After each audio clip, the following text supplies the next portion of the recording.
السلام علیکم ورحمۃ اللہ وبرکاتہ۔ ناظرین، آپ دیکھ رہے ہیں ٹروتھ ہسٹری چینل اور سورڈ آف اللہ سیریز کی ایپیسوڈ 27۔ معزز ناظرین، اکرمہ سوچے سمجھے بغیر بڑھتے گئے اور یمامہ کے قریب پہنچ گئے۔ وہ چونکہ جذبات سے مغلوب ہو کر جا رہے تھے، اس لیے احتیاط نہ کر سکے کہ دشمن دیکھ رہا ہوگا۔ انہیں مسیلمہ کے جاسوسوں نے دیکھ لیا اور مسیلمہ کو اطلاع دی۔ ایک اور علاقے میں جہاں اونچے ٹیلے اور ٹیکریاں تھیں، اکرمہ کو مسیلمہ کے کچھ آدمی دکھائی دیے۔ اکرمہ نے ان پر حملہ کر دیا، مگر یہ مسیلمہ کا بچھایا ہوا جال تھا۔ مسیلمہ نے وہاں خاصا لشکر چھپا رکھا تھا، جس نے دائیں بائیں سے اکرمہ کے لشکر پر حملہ کر دیا۔ اکرمہ اس غیر متوقع صورتحال میں سنبھل نہ سکے۔ مسیلمہ کے لشکر نے انہیں سنبھلنے دیا ہی نہیں۔ اکرمہ کے ساتھ نامی گرامی اور تجربہ کار سالار اور کماندار تھے، لیکن میدان دشمن کے ہاتھ تھا۔ اس نے مسلمانوں کی کوئی چال کامیاب نہ ہونے دی۔ اکرمہ کو نقصان اٹھا کر پسپا ہونا پڑا۔ اکرمہ اپنی اس شکست کو چھپا نہیں سکتے تھے، چھپا لیتے تو لشکر میں سے کوئی مدینہ اطلاع بھیج دیتا۔ چنانچہ اکرمہ نے خلیفۃ المسلمین کو لکھ بھیجا کہ ان پر کیا گزری ہے۔ خلیفہ ابو بکر کو سخت غصہ آیا۔ انہوں نے اکرمہ کو واضح حکم دیا تھا کہ شرجیل کا انتظار کریں اور اکیلے مسلمہ کے سامنے نہ جائیں، مگر اکرمہ نے جلد بازی سے کام لیا تھا۔ ابو بکر رضی اللہ تعالیٰ عنہ نے اکرمہ رضی اللہ تعالیٰ عنہ کو جو تحریری پیغام بھیجا تھا، اس میں غصے کا اظہار اس طرح سے کیا تھا کہ اکرمہ کو ابن ابو جہل لکھنے کی بجائے ابن اکرمہ کی ماں کے بیٹے لکھا۔ یہ عربوں میں رواج تھا کہ کسی کی توہین مقصود ہوتی تو اس کے باپ کے نام کی بجائے اسے اس کی ماں کے نام سے منسوب کرتے تھے۔ خلیفۃ المسلمین نے لکھا، اے ابن اکرمہ، میں تمہاری صورت نہیں دیکھنا چاہتا۔ میں یہ بھی نہیں چاہتا کہ مدینہ آؤ۔ تم آئے تو یہاں کے لوگوں میں مایوسی پھیلاؤ گے۔ مدینہ سے دور رہو۔ تم اب یمامہ کا علاقہ چھوڑ دو اور حذیفہ کے ساتھ جا ملو اور اہل عمان سے لڑو۔ وہاں سے فارغ ہو کر عرفجہ کی مدد کے لیے مہرہ چلے جانا۔ اس کے بعد یمن جا کر مہاجر بن امیہ سے جا ملنا۔ جب تک تم سالاری کے معیار پر پورے نہیں اترتے، مجھے اپنی صورت نہ دکھانا۔ میں تم سے بات تک نہیں کروں گا۔ خلیفۃ المسلمین ابو بکر رضی اللہ تعالیٰ عنہ نے شرجیل کو پیغام بھیجا کہ وہ جہاں ہیں وہیں رہیں، اور جب خالد آئیں تو اپنا لشکر ان کے ساتھ کر کے خود ان کے ماتحت ہو جائیں۔ خالد کو بتا دیا گیا تھا کہ شرجیل کا لشکر بھی انہیں مل رہا ہے۔ وہ خوش ہوئے کہ اب وہ مسلمہ کا مقابلہ بہتر طریقے سے کر سکیں گے۔ انہیں توقع تھی کہ شرجیل کا لشکر تازہ دم ہوگا، مگر یہ لشکر خالد کو ملا تو وہ تازہ دم نہیں تھا۔ اس میں کئی مجاہدین زخمی تھے۔ کیا ہوا شرجیل؟ خالد نے پوچھا۔ ندامت کے سوا میرے پاس کوئی جواب نہیں، شرجیل نے کہا۔ میں نے خلیفۃ المسلمین کی حکم عدولی کی ہے۔ میرے لیے حکم تھا کہ اکرمہ کو مدد دوں، مگر میرے پہنچنے سے پہلے اکرمہ مسلمہ کے لشکر سے ٹکر لے کر پسپا ہو چکا تھا۔ یہ ایک خواب تھا کہ ایک فتح تمہارے حساب میں لکھی جائے۔ باریک بین اور دوراندیش خالد نے طنزیہ لہجے میں شرجیل کا جواب پورا کرتے ہوئے کہا، اکیلے پتھر کی کوئی طاقت نہیں ہوتی شرجیل، پتھر مل کر چٹان بنا کرتے ہیں، پھر اس چٹان سے جو ٹکراتا ہے وہ دوسری بار ٹکرانے کے لیے زندہ نہیں رہتا۔ خود غرضی اور ذاتی مفاد کا انجام دیکھ لیا تم نے۔ اکرمہ جیسا تجربہ کار سالار پٹ کر ذلیل ہو چکا ہے۔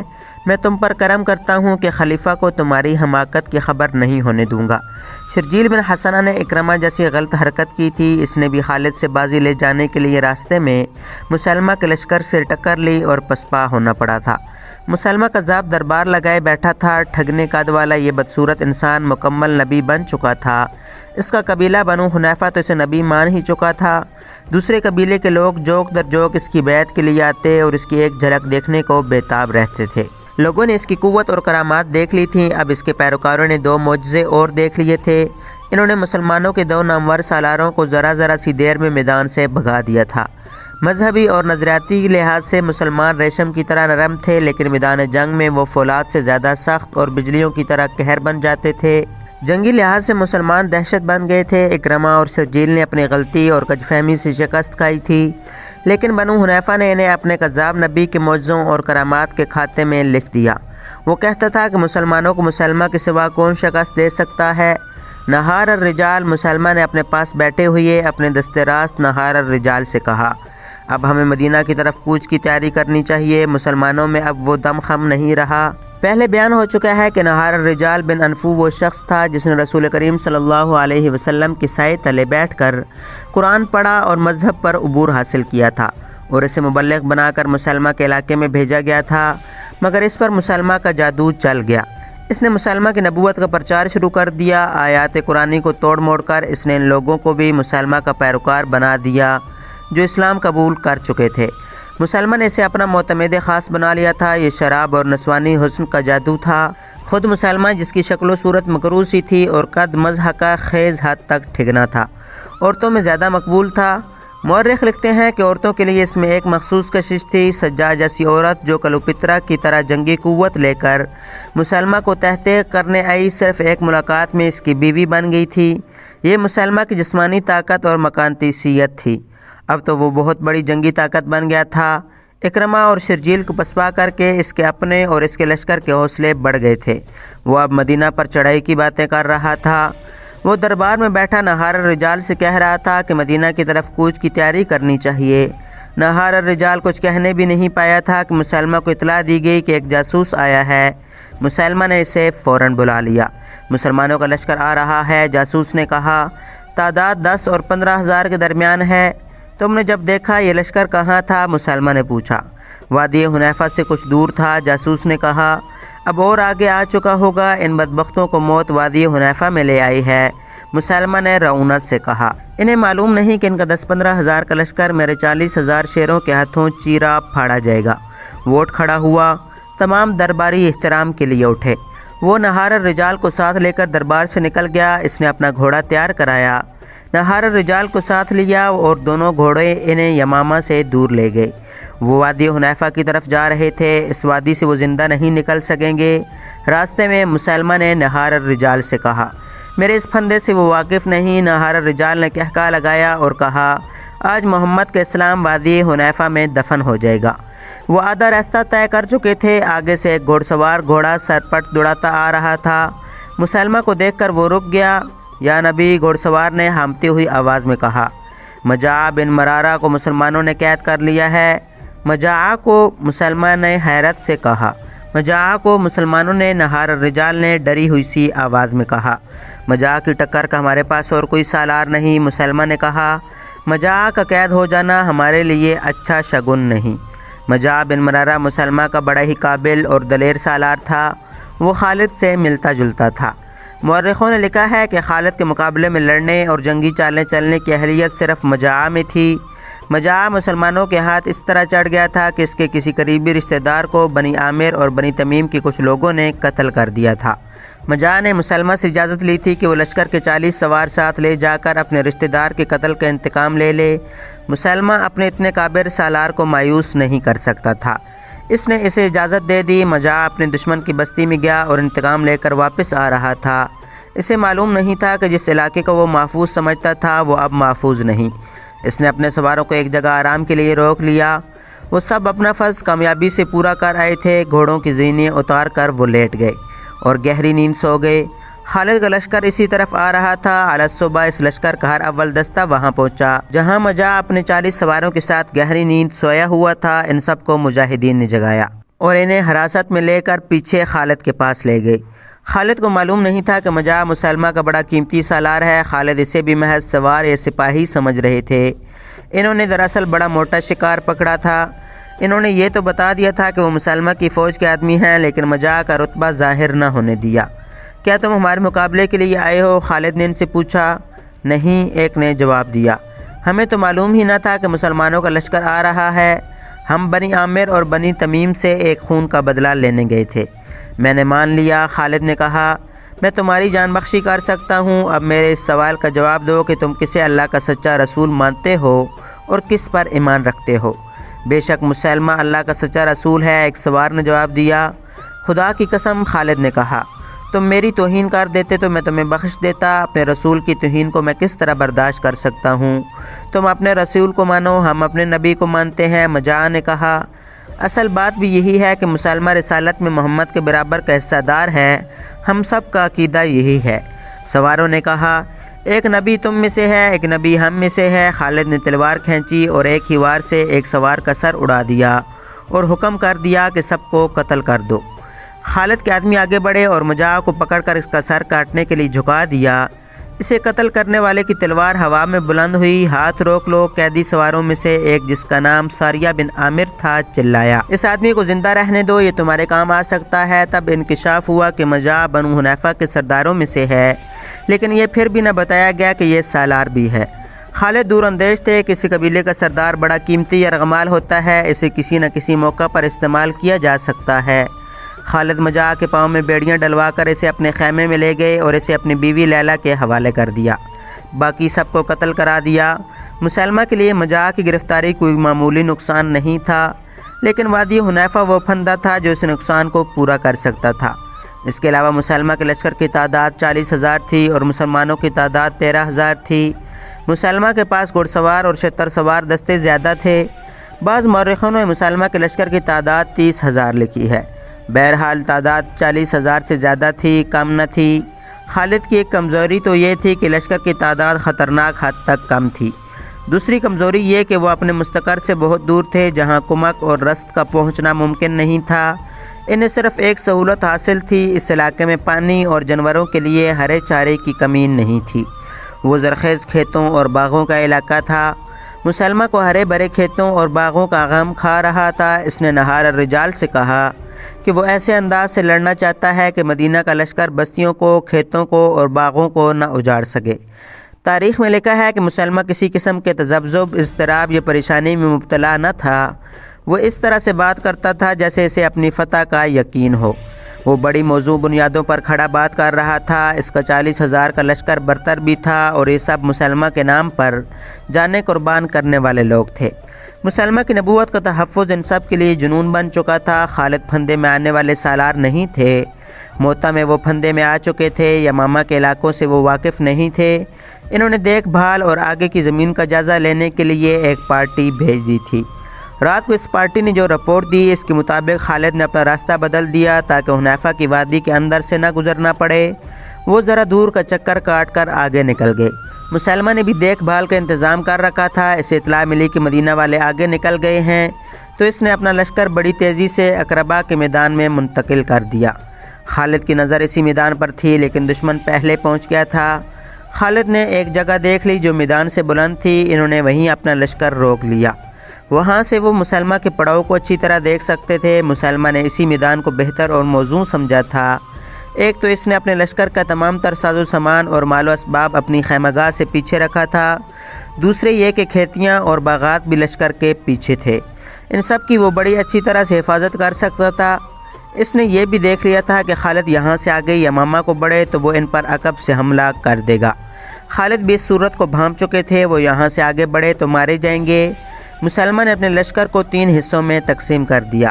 اس نے دائیں حصے کی قیادت نہار الرجال کو دی، بائیں حصے کا سالار محکم بن طفیل تھا اور درمیان میں یعنی قلب میں وہ خود رہا۔ اس نے اپنے بیٹے جس کا نام شرجیل تھا کہا کہ وہ لشکر سے خطاب کرے۔ ایک شرجیل بن حسنہ خالد کے لشکر کا سالار تھا، مسلمہ کے بیٹے کا نام بھی شرجیل تھا۔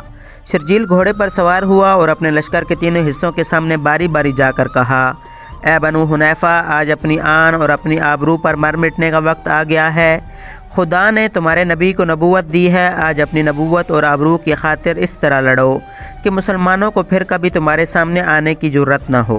اگر تم نے پیٹھ دکھائی تو دشمن تمہاری بیویوں، تمہاری بہنوں اور تمہاری بیٹیوں کو لونڈیاں بنا لے گا اور اس زمین پر ہی جو تمہاری زمین ہے ان کی آبرو لوٹے گا۔ کیا تم یہ منظر برداشت کر لو گے؟ مسلمہ کے لشکر کو جیسے آگ لگ گئی ہو۔ وہ مسلمہ کے نام کنارے لگانے لگے، گھوڑے کھر مار مار کر ہنہنانے لگے۔ خالد اس صورتحال کا مقابلہ کرنے کے لیے تیار تھے کہ مسلمہ کا لشکر ان پر فوراً حملہ کر دے گا۔ نفری کے افراد کے زور پر مسلمہ کو حملہ کر دینا چاہیے تھا، لیکن مورخ لکھتے ہیں کہ وہ جنگ کے فن میں مہارت رکھتا تھا، اس نے حملے میں پہل نہ کی۔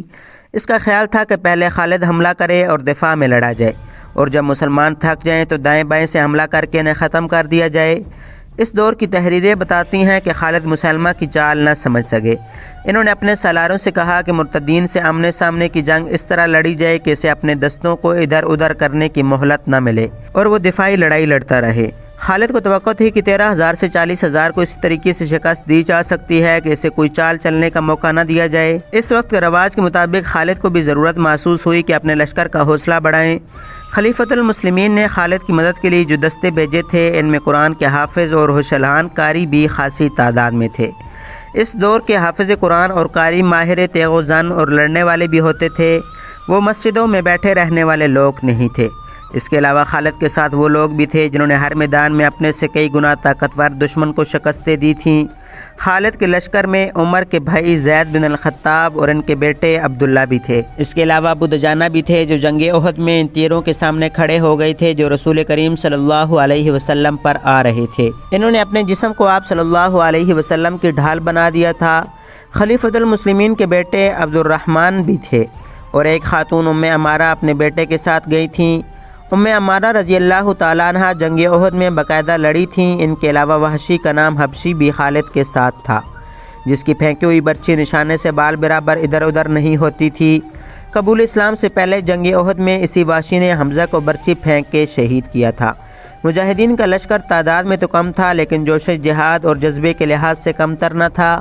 خالد نے خود بھی اپنے لشکر کا حوصلہ بڑھایا اور قرآن کے حافظوں اور قاریوں سے کہا کہ وہ مجاہدین کو آیات قرآنی سنا کر بتائیں کہ وہ گھروں سے اتنی دور کس مقصد کے لیے لڑنے آئے ہیں۔ قاری اپنی پراثر آوازوں میں لشکر کو وہ آیات سنانے لگے جن میں مسلمانوں کے لیے جہاد فرض قرار دیا گیا ہے۔ یہ سلسلہ رات بھر چلتا رہا۔ اللہ کے سوا اور کون تھا جو ان قلیل تعداد مجاہدین اسلام کی مدد کرتا؟ مورخین کے مطابق مجاہدین کے اس لشکر نے تمام رات عبادت اور دعاؤں میں گزار دی۔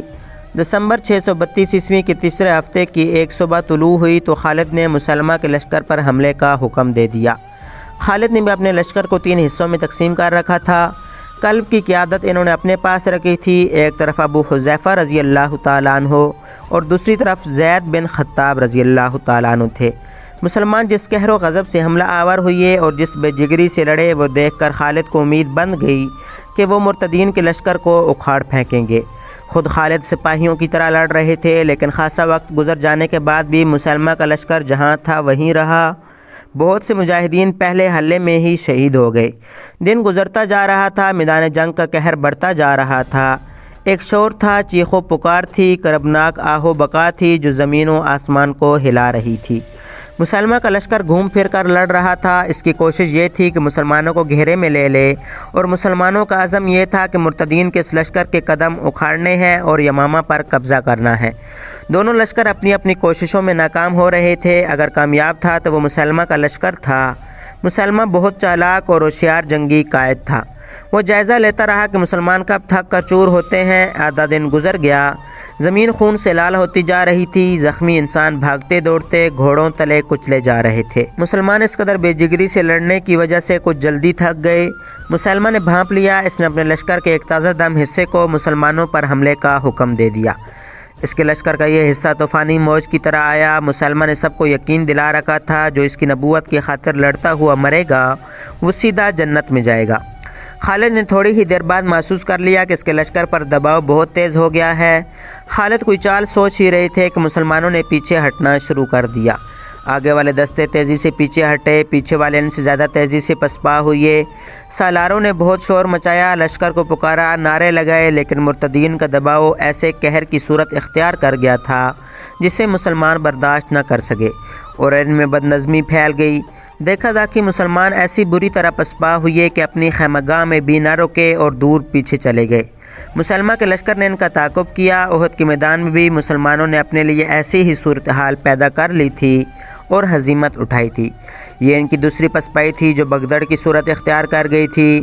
مسلمہ کا لشکر جب مسلمانوں کی خیمگاہ تک پہنچا تو اس نے وہاں لوٹ مار شروع کر دی۔